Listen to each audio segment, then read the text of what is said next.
இந்த பொதுக்கூட்டங்கள் அவர் நடத்துறாருன்னா அது போலீஸ் காவல்துறைக்கு நல்லா தெரியும். அவங்க இந்த மாதிரி கூட்டம், அரசியல் கட்சி தொடர்ந்து பல கூட்டங்கள், பிரச்சார கூட்டங்கள், இவ்வளவு பேர் மக்கள் வர்றாங்க. அது எப்படி வர்றாங்கன்னு அரசியல் விமர்சனம் பண்ணுங்க, அது பத்தி இல்லை. இப்படி இருக்கும்போது ஆம்புலன்ஸ் போவான கொஞ்சம் அவாய்ட் பண்ணுங்க. ஏன்னா அதை கிராஸ் பண்ணி போது லேட் ஆகும். உங்களுக்கு இன்னொரு வழி காவல்துறை சொல்லலாம், சுகாதாரத்துறை சொல்லலாம், மற்றெல்லாம் சொல்லலாம். என்ன ஆச்சுன்னு தெரியல. அப்போ இதுவரையில் இத்தனை ஊர்களில் போகும்போது ஆம்புலன்ஸை வழிபடுப்பா அப்படின்னு சொன்ன எடப்பாடியார் ஒரு இடத்துல கோவப்பட்டார்னா ஏதோ இருக்கிறது. கடந்த சம்பவங்களை இப்போ நான் ஒரு மாங்காய் பக்கத்து தெரு வீட்டில் மாங்காய் அடிச்சிடுறேன், 10 தடவை அடிச்சிருப்பேன், 11 தடவை மாட்டிப்பேன். அப்போ 10 மாங்காய் திருட்டு போனது நான் தான் காரணம் இல்லையா?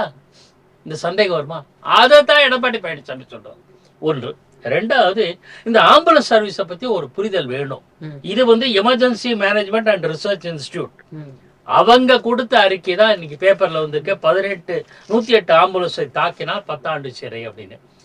இந்த சர்வீஸ் அமைப்பு இருக்குல்ல, ஒரு என்ஜிஓ அமைப்பு, தேசம் முழுக்க ஆம்புலன்ஸ் ஆப்ரேட் பண்றதுக்கான அமைப்பு, பிரைவேட் பப்ளிக் பார்ட்னர்ஷிப், தேசம் முழுக்க. அப்படின்னா தமிழ்நாட்டுக்கு மட்டுமல்ல, எல்லா ஊர்கள்லையும் இருக்குது. பல ஊர்களில் சேவை பண்ணியிருக்காங்க, காப்பாற்றிருக்காங்க.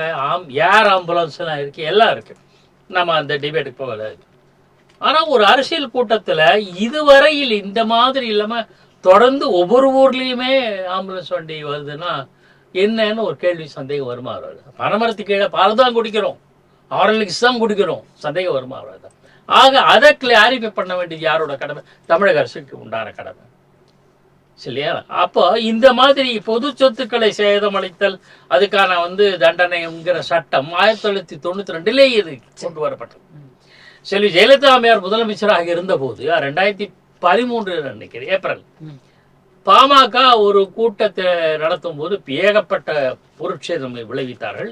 கடுமையாக நடவடிக்கை எடுக்கப்படும். அவர்கள் மீது பல கோடி பொது சொத்துக்கள் நாசமாக இருக்கு, அதனால அவங்க மீது நடவடிக்கை எடுக்கணும்னு சொல்லி அது ஒரு பெரிய சர்ச்சையாகி சட்டப்பேரவையிலே அது விவாதிக்கப்பட்டு பல பிரச்சனைகள்லாம் இருந்தது. அது ஒரு பக்கம் இருக்கு. இப்போ பொது சொத்து அப்படின்னா இந்த சம்பவத்தில் எத்தனை ஆம்புலன்ஸ் அதிமுக ஊர்வலத்தில் எத்தனை ஆம்புலன்ஸ் தாக்கப்பட்டது ஒன்று சொல்லு. கடந்த காலங்களில் பல்வேறு சம்பவங்களில் எனக்கு நினைவு தரவுகள் இல்லை, பட் நடந்தது.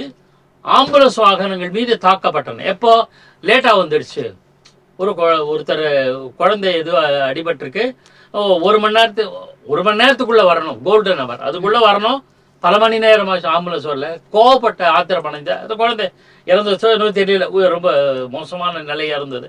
அந்த ஆம்புலன்ஸ் மீது தாக்கப்பட்ட சம்பவங்கள் உண்டு. ஒன்று,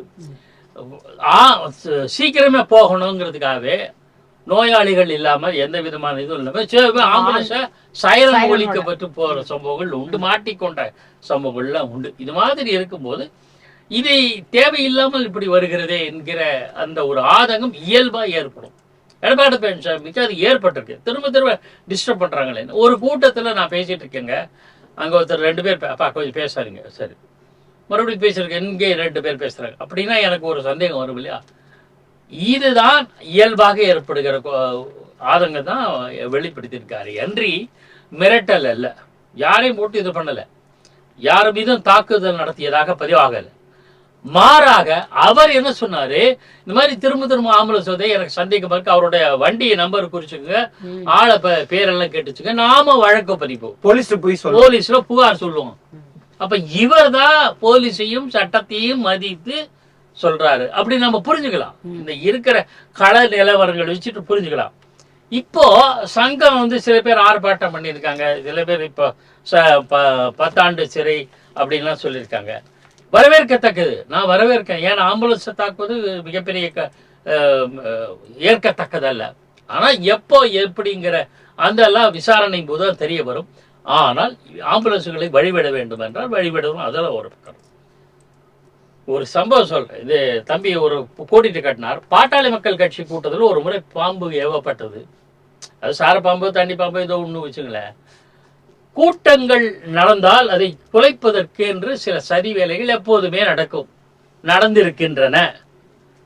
அதுல ஒரு கட்சியினோட கூட்டத்துல இந்த மாதிரி பாம்புகள் விடப்பட்டு சில கலவரங்கள், சின்ன சின்ன கலவரங்கள் நடந்து டிஸ்டர்ப் பண்றதுல ஏன்னா அவங்க ரொம்ப தீவிரமா பேசுறாங்கன்னு சொல்லி பிரச்சாரம் செஞ்சால் அதை குலைப்பதற்கான முயற்சிகள் அரசியல் ரீதியாக நடத்தப்படுகின்றன. இதுல எந்த கட்சி அதிகமா நடக்குங்கிறத தரவுகளை பார்த்தோம்னா நமக்கு தெரியும். அப்போ அது எந்த கட்சியாக இருந்தாலும் அதை நாம் கண்டிக்க வேண்டும். இந்த விஷயத்துல பொது சொத்து தாக்குவது மற்ற விஷயங்கள்லாம் வரவேற்கிறதுக்கு சட்டம்ல ஏற்கனவே இருக்கு, புதுசா ஒன்றும் சட்டம் தேவையில்லை. 10 ஆண்டுகள் கடந்த இதுல 3 ஆண்டுகள் சிறை தண்டனை என்று நினைக்கிறேன். 92ல் ஒரு சட்டம் வந்தது, பின்னாடி ஜெயலலிதா அம்மையார் அதாவது பிரயோகப்படுத்துவதாக சொன்னார்கள். அந்த மாதிரி அபராதம், எந்த பொருள் சேதமடைஞ்சதோ அதுக்கான நஷ்ட ஈடு, அப்புறம் அதற்கு காரணமாக இருந்தவர்கள், தூண்டியவர்கள், செயல்பட்டவர்கள் எல்லாருக்கும் எந்த அளவுக்கு தண்டனை, இதெல்லாம் இருக்கு. அதனால் புதுசா இன்னும் ஆம்புலன்ஸை தாக்கினால் 10 ஆண்டு சிறை என்பது எனக்கு புரியவில்லை. அதை அதிகாரபூர்வமாக அரசாங்கம் சொன்னதான்னு தெரியல எனக்கு. நாம் படிச்ச வரையில் நிறுவனம் தான் சொல்லியிருக்கு, நிறுவனம் தான் சொன்னாங்க.